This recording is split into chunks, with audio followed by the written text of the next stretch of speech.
a glorious Tuesday. The sun was out, the birds were chirping, and I was vibrating with the singular holy desire for a McDouble with extra pickles.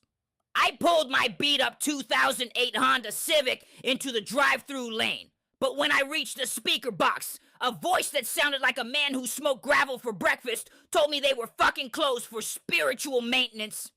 My eye twitched as I argued that I could see a guy dropping fries in the back, but when Greg the employee called me a dipshit, I shifted into park, leaped out of my car, and vaulted through the drive-thru window like a caffeinated ninja.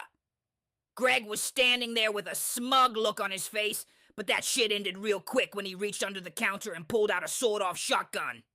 I didn't even think. I lunged forward, wrenched the gun out of his hands, and pulled the trigger, the blast turning his chest into a spray of jagged bone and red mist as he flew back into the fryers.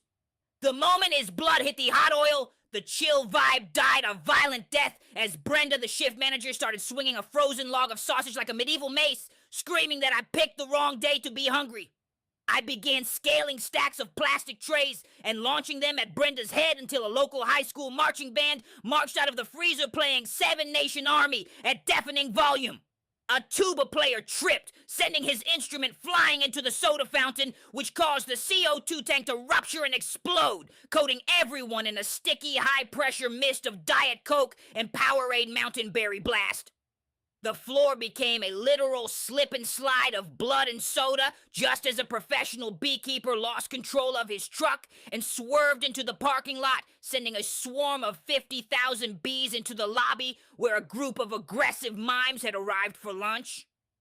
I was wrestling Brenda inside a ball pit in the middle of the kitchen, punching her with handfuls of raw onions, while the mimes were getting shredded by the bees, and a rogue forklift driven by a golden retriever named Barnaby crashed through the front window. It was pure fucking mayhem, so I grabbed a stray deep fryer basket, hooked it to a leaking gas line, and tossed a lit match into the grease. The entire McDonald's erupted in a massive bone-shaking fireball that sent McNuggets raining down like meteors for 3 city blocks.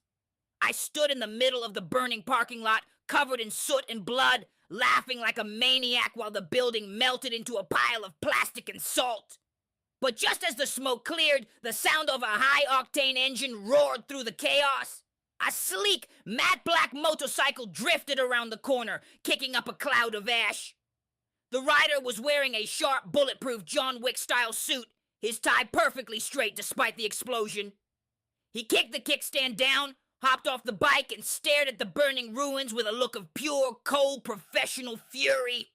He didn't say a word. He just reached into his jacket, pulled out a gold coin, and tossed it into the fire before looking me dead in the eye. Like for part 2, MD out.